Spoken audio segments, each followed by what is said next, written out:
Buenos días, un gran saludo mis hermanos, Dios los bendiga. Vamos a continuar con Primera de Juan,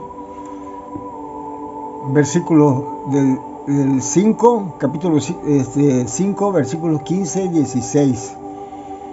Dice así: y si sabemos que Él nos oye, cualquier cosa que pidamos, sabemos que tenemos las peticiones que hayamos hecho. Dice, versículo 6, 16, si alguno viera a su hermano cometer pecado que no sea de muerte, pedirá y Dios le dará vida. Esto es para los que cometen pecado que no sea de muerte. Hay pecado de muerte por el cual yo no digo que se pida. Vamos a meternos en un tema muy polémico porque hay algunas escuelas de teología que enseñan que el cristiano puede perder su salvación. Esto es una herejía, porque entonces si tú perdieras tu salvación, entonces en vano Cristo murió.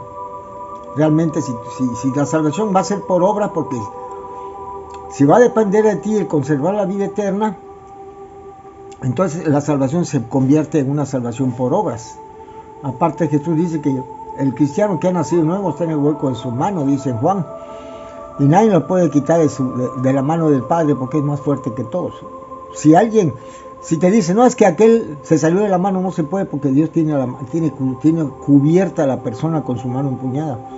Entonces tendría esa persona que doblarle las manos a Dios para salir, o el diablo tenía que poner, en dado caso, en cualquiera de los dos casos, tanto si la persona se sale, tendría que ser más poderosa que Dios, y si el diablo la arrebata, tendría que ser más poderosa. Esa es una herejía, es imposible. Así que esto tiene su explicación. Hay pecado de muerte y hay pecado no de muerte.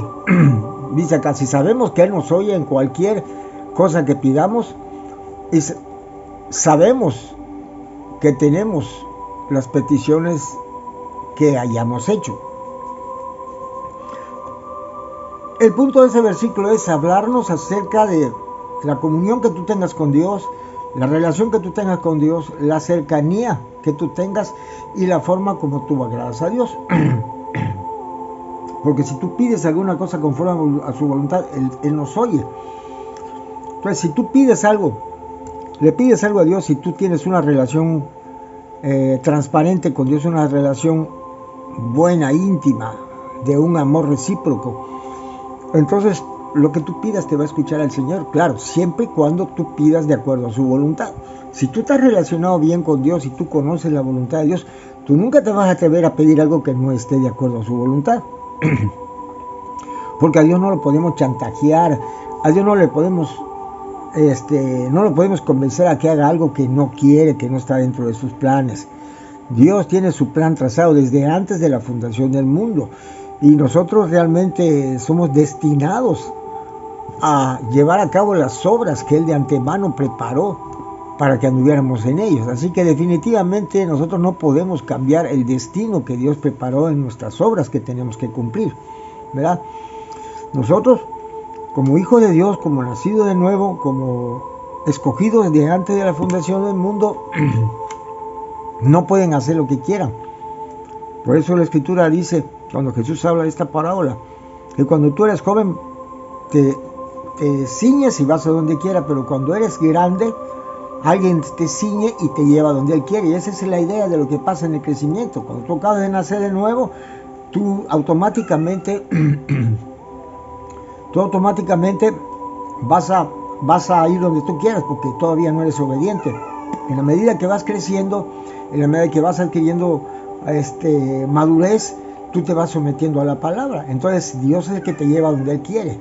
Por eso dice, yo voy a hacer que tú andes en mis caminos. O sea, Él es el responsable de hacernos que andemos en sus caminos. Pero tiene que haber una conexión íntima con Dios. Definitivamente que sí. No hay de otra, que así tiene que ser. Entonces, cuando estamos en ese vínculo de comunión,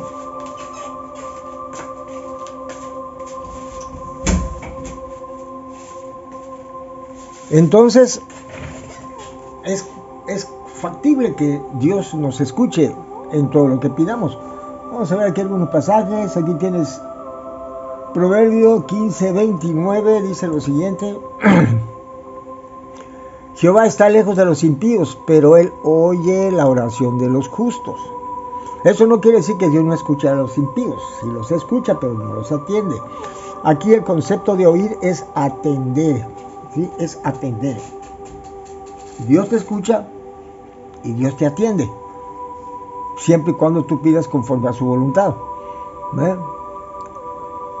Vamos a ver aquí en Marcos 11:24, dice así: por tanto os digo que todo lo que pidiereis orando, creed que lo recibiréis y os vendrá. O sea, esto es una realidad, porque si tú pides y sabes que tienes una relación excelente con Dios, entonces sabes que Dios te lo va a conceder. Por lo tanto, eso va a activar la fe. Pero si tú eres una persona que vives completamente fuera de la voluntad de Dios, haciendo lo que a ti te pega la gana y pretendes que Dios te escuche, Dios no te va a atender. Simple y sencillamente porque Dios no escucha a los pecadores. Ya lo vimos, Dios no pone atención a los pecadores, pero sí a los que le tienen temor, ¿verdad? Y tenemos acá en Lucas 11, del 9 al 19, dice lo siguiente. Dice: yo os digo, pedid y se os dará, buscad y hallaréis, llamad y se os abrirá, porque todo aquel que pide recibe, y todo el que busca halla, y el que llama se le abrirá. Aquí estamos hablando claramente que nosotros vamos a tener lo que nosotros, según las ambiciones espirituales que tenemos, eso es lo que vamos a tener. O sea, Dios no te pone límites a nadie. Si tú buscas al Señor y tú te entregas y tú te preparas mental y emocionalmente para vivir una vida juntamente con Cristo, muriendo a este mundo, ¿verdad? Y estando vivo para Dios, muerto al mundo pero vivo para Dios, quiere decir que tu atención, toda tu atención va a ser a las cosas de Dios, a la palabra, más que nada a la palabra, porque la palabra es la que es la puerta para entrar al mundo de Dios, para traer la cultura. La palabra te va a traer la cultura de Dios. Si tú aceptas la cultura, esa cultura te va a llevar a niveles insospechados de ética, de moral y de excelencia, mi hermano. Eso ya depende de cada uno de nosotros.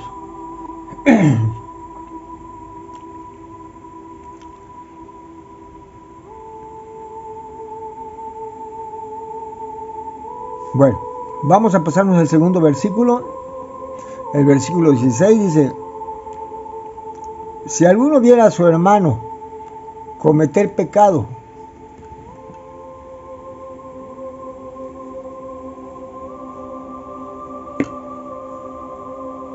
que no sea de muerte, pedirá a Dios y Dios le dará vida. Esto es para los que cometen pecado que no sea de muerte. Hay pecado de muerte por el cual yo no digo que se pida. Entonces, definitivamente, este segundo versículo viene a confirmar lo primero. Si tú estás en una relación buena con Dios, tú puedes discernir. Por ejemplo, si alguno viera a su hermano cometer pecado que no sea de muerte, pedirá y Dios le dará vida. Si tú intercedes por una persona, ¿verdad?, y le pides que Dios la cambie y le pides la salvación de esa persona a Dios, Dios se lo va a dar siempre y cuando esta persona no haya estado en una iglesia y haya estado rechazando el evangelio, porque este es el punto. O sea, la muerte es por rechazar a Jesús, como dice la Escritura. Esa es la blasfemia contra el Espíritu Santo más común que se da. Hay otro tipo de blasfemia, cuando blasfemas contra el Espíritu Santo, cuando le atribuyes a la obra de Dios, ¿verdad? Se lo atribuyes a Satán. Cuando lo que Dios hace se lo atribuyes a Satán, le das los méritos a Satán de lo que tú haces. Esa es una blasfemia contra el Espíritu Santo, ¿verdad? Como le pasó con Jesucristo. Y como le pasó con algunos apóstoles también, que le atribuían la obra del Espíritu Santo, decían que Satanás estaba trabajando en ellos, y como Jesús le decían también que él tenía espíritu del diablo, porque así era. Entonces esto puede traernos a dos reacciones. Entonces esto tiene que ver con lo otro, porque si tú eres una persona, por lo que Dios aquí te viene a poner los limitantes y te viene a aclarar. Tú puedes pedir lo que quieras y Dios te lo va a dar, pero pedir por la vida de una persona, por la salvación de una persona, ya no depende de ti y muchas veces ni de Dios. Porque si la persona está rechazando, si la persona ha decidido rechazar, hay personas que han decidido rechazar a Dios, han decidido nunca, jamás entablar una relación con Cristo. No han decidido.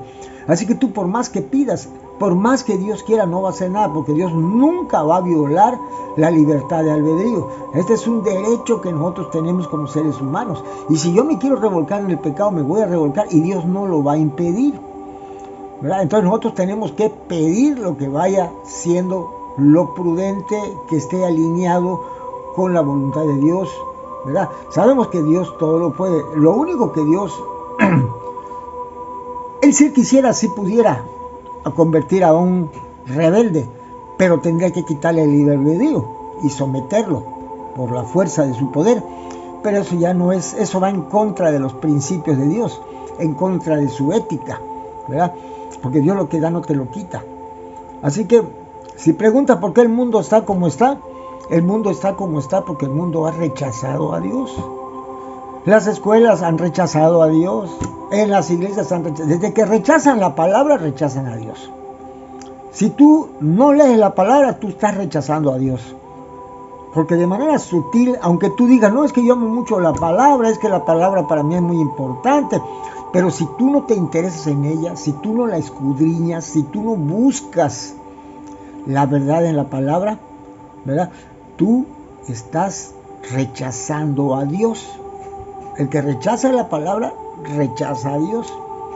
Entonces, este es uno de los puntos. Así que hay pecado de muerte.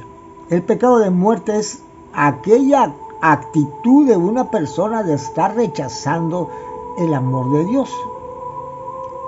Por cuanto no recibieron el amor de la verdad para ser salvos, Dios les envía un poder engañoso para que crean en la mentira, por cuanto no creyeron en la verdad. Entonces Dios te trae la verdad y te da un montón de oportunidades. Te la pone clara para que tú veas tú claro y tú digas, no, yo conscientemente yo no quiero vivir una vida de santidad. Yo no quiero vivir una vida con Dios. Yo quiero vivir una vida con el mundo, una vida con el diablo, una vida... Automáticamente tú ya, por más que una persona que ya tiene esa actitud, por más que tú hagas y le digas, no va a poder hacer nada. Y Dios tampoco va a poder hacer nada. Todo lo que Dios te está quitando, te está ahorrando la pérdida de tiempo que tú vas a tener al estar pidiendo por esta persona, que al final de cuentas no va a entrar al reino de los cielos. Por eso dice, si alguno viere a su hermano cometer pecado que no sea de muerte. O sea, aquí dice que el hermano no comete pecado de muerte. Aquí no está diciendo que el hermano comete pecado de muerte. No.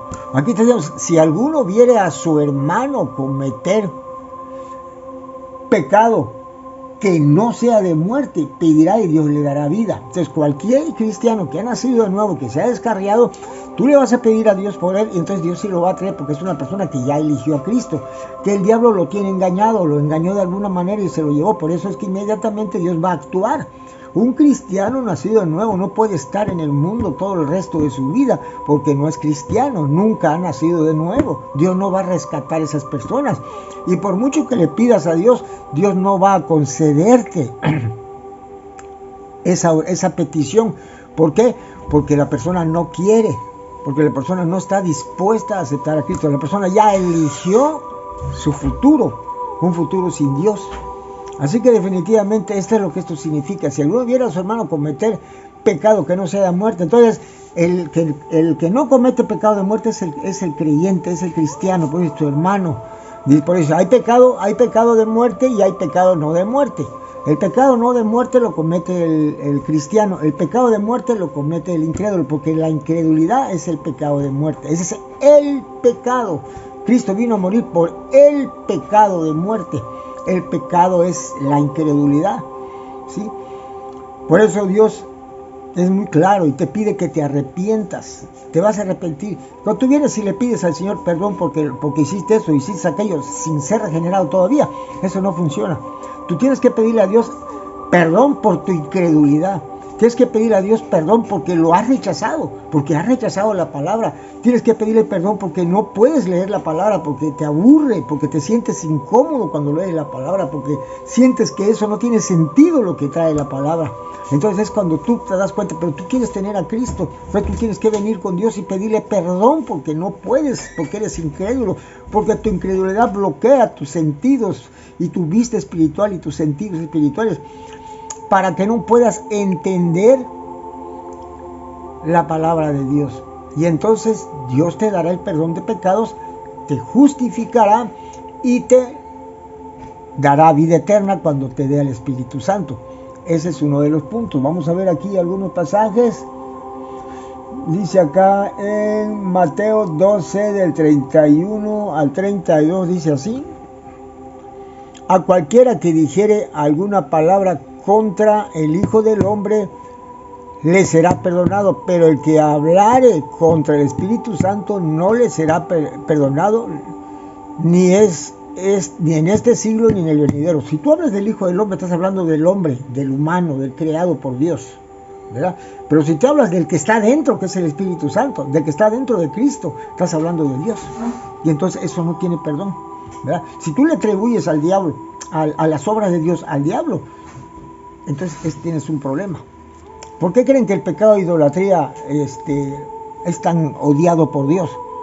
Porque tú cuando crees que la imagen te está haciendo el milagro, y cuando Dios te hace el milagro porque necesita hacerte el milagro, no porque te lo merezcas, sino porque Él quiere preservarte y te hace un milagro, que estás enfermo y te hace un milagro, y tú vienes y le das las gracias a una imagen sin vida, eso a Dios lo pone muy mal. Porque no puedes tú no puedes atribuirle a un objeto, a una imagen que tiene un demonio adentro, y atribuirle a ese demonio la obra que Dios hizo. Entonces eso es blasfemia. Eso es blasfemia. Por eso mucha gente se va a condenar, porque no puede dejar de adorar a los ídolos. Dice acá en Lucas 12:10, dice así: todo aquel que dijere alguna palabra con el Hijo del Hombre le será perdonado, pero el que blasfemare contra el Espíritu Santo no le será perdonado. Estos versículos obviamente que hablan de lo mismo. Por ejemplo, aquí en 2 Timoteo 4:14 dice así: Alejandro el Calderero me ha causado muchos males, el Señor le pague conforme a sus hechos. Este hombre, obviamente que era una persona que estaba cometiendo pecado de muerte, por eso Pablo no pidió por él. En Hebreos 6 del 4 al 6 dice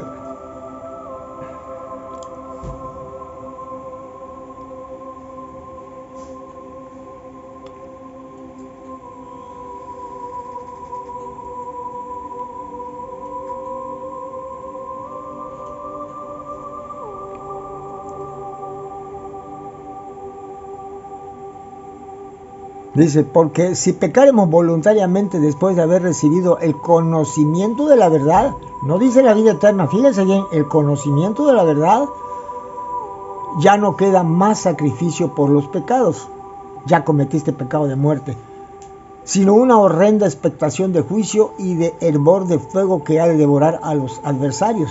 El que viola la ley de Moisés por el testimonio de 2 o de 3 testigos muere irremisiblemente. ¿Cuánto mayor castigo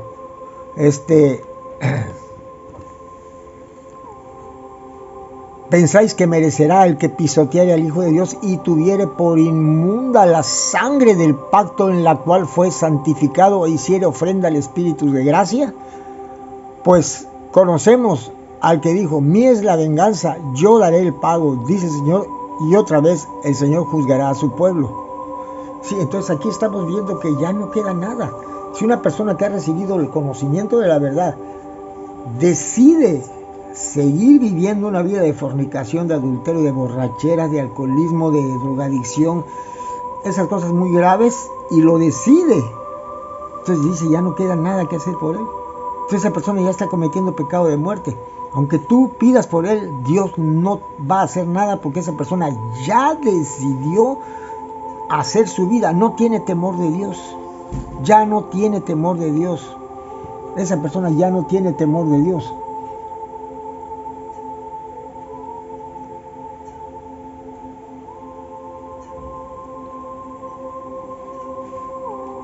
Dice que en 1 de Pedro 2, del 20 al 22, dice así.